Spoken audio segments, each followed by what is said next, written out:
For 1 month, I bought the frozen version of every vegetable I would normally buy fresh, and I kept the receipts. I did it because I had thrown away another bag of spinach, and standing over the bin with it, I realized I had been buying that bag every week for years and eating maybe half of them. What I found was not what I expected, and the part that actually mattered was not the part I went in looking for. No miracle cures, no scare stories, nothing to buy, just what's actually true. I am 62.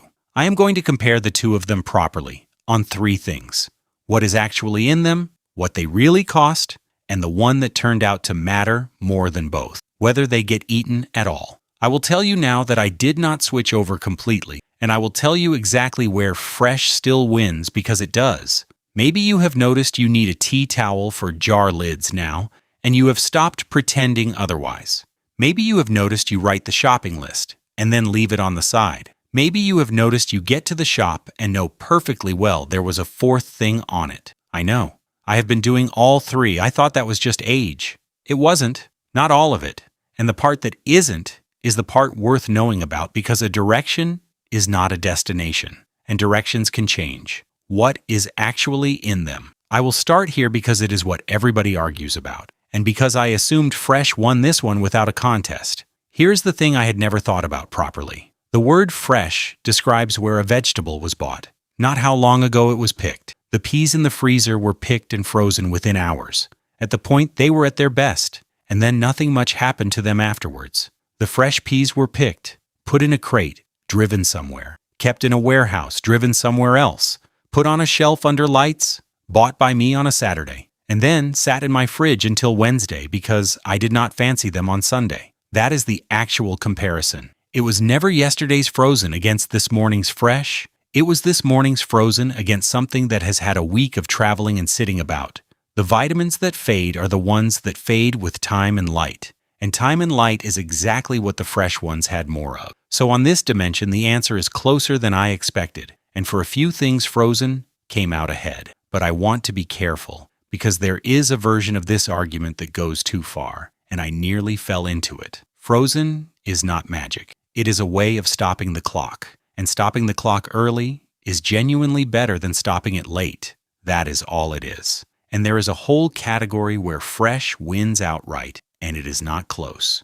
Anything you eat raw, a tomato, a cucumber, a bag of leaves, a spring onion, a pepper you want to cut into strips, there is either no frozen version, or the frozen version comes out of the bag as something you would not want on a plate. So I did not switch those, and I am not going to pretend I did.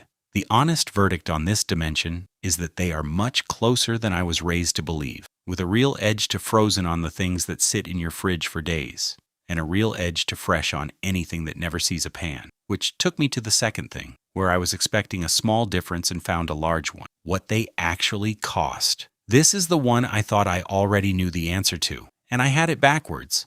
I had always assumed frozen was the cheaper option in a slightly cheap way. The thing you bought when money was tight, and a small compromise you made and did not mention. On the shelf, per bag, that is roughly true. Frozen came out a bit cheaper than fresh for most of what I bought, but not dramatically. And for 1 or 2 things fresh was actually cheaper on the day. If the comparison stopped at the till, it would be close to a draw. But the till is not where I was losing the money. Here is what I did for the month, and it is the only part of this that took any effort. I kept a note on the fridge of everything I threw away, not weighed, nothing scientific, just written down when it went in the bin. In the fresh half of the month, I threw away part of a bag of spinach, most of a cucumber, a head of broccoli that had gone yellow at the top, half a bag of carrots that had gone soft, and a whole bag of salad that had turned to liquid in the drawer. In the frozen half, I threw away nothing. Not because I was being careful, because there was nothing to throw away. The bag sat in the freezer and waited, and it did not care that I had changed my mind about Tuesday. That is the actual cost difference, and it has almost nothing to do with the shelf price. I was not paying more for fresh vegetables. I was paying for fresh vegetables and then paying again for the ones I did not get to. And I want to be honest about why that happens more now than it used to. When there were 4 of us in this house, a bag of spinach was gone in 2 days without anybody trying. There are 2 of us now. The bags did not get smaller, and the shops are not really set up for 2 people who are not certain what they will feel like eating on Thursday. That is not a failure of organization. It is a household that changed size and a supply that did not.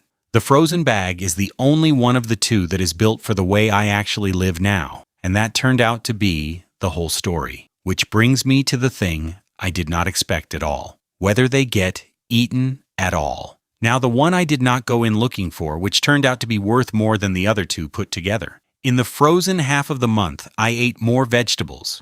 Not slightly more, noticeably more, and I did not decide to. I worked out why standing at the hob on a Wednesday, which is the evening in this house where nobody wants to cook and we both pretend otherwise.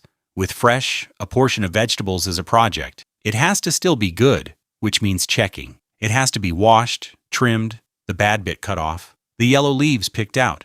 And every one of those steps is a small opportunity to think, actually, not tonight. With frozen, I opened the freezer and tipped some in the pan. That is the whole difference. And it sounds too small to matter until you multiply it by every tired evening in a month. I am not a lazy man, but I am 62. And by 7 in the evening, my willingness to start a small project is not what it was at 40. And I would rather build around that than lecture myself about it. Here is the part I actually think is important. For years, I treated eating badly on a Wednesday as a discipline problem, something I should be better at. And the answer was not more discipline at all. It was moving the vegetables to a place where the tired version of me would still reach for them. The best vegetable is not the one with the most in it. It is the one that ends up on the plate. That is not a compromise. And it took me a month to stop hearing it as one. I was comparing them on what they contain, when the thing that actually decided the outcome was how many times each of them made it as far as dinner. Frozen won that by a distance, and it won it on the exact evenings that matter most. What this didn't do. Now, the honest part, because a month of frozen peas is not a new life. I did not lose weight. My energy is roughly where it was in June. Nothing about how I feel in the mornings changed, and I would have told you it might. What changed is that I threw almost nothing away and I ate more vegetables. That is it, and it is smaller than the title of most videos about this, where frozen is genuinely worse. And I'm not going to skip it. Broccoli comes out softer than fresh. Every time, courgette comes out watery, and I have stopped buying it frozen. Green beans are fine, but they will never be the beans you get in August from a market. If texture matters for the meal, fresh is still the answer, and no amount of arguing changes that. One thing worth watching in the freezer aisle. The plain bags are what I am talking about here. The ones that arrive in sauce, or with butter already on them, or breaded, are a different product. And if you are keeping an eye on salt, then that is where it hides, not in the vegetable. And if you have been told to keep your greens steady for any reason, particularly if you are on something where that matters, then that instruction is about you, and this video is not. Ask the person who gave it to you before you change what you are buying. Some of this is just a body and a household that have both changed since we were 40. That is allowed. 2 people do not eat a family-sized bag of spinach, and there is nothing wrong with either of you for that. There is nothing to buy here. No steamer, no vegetable box on subscription, no special containers. The whole change cost me nothing and saved a little. And I would gently suggest that anything sold to you for this is being sold for somebody else's reasons. Tell me in the comments what you'd like explained next. I read every single one. If this was useful, a like helps it reach other people our age who would rather be told the truth than be frightened into buying something. And if you would rather understand what is actually happening than be sold a miracle, that is the whole reason this channel exists. I spent years buying the better vegetable and eating the worse one. Here is to the healthy living years.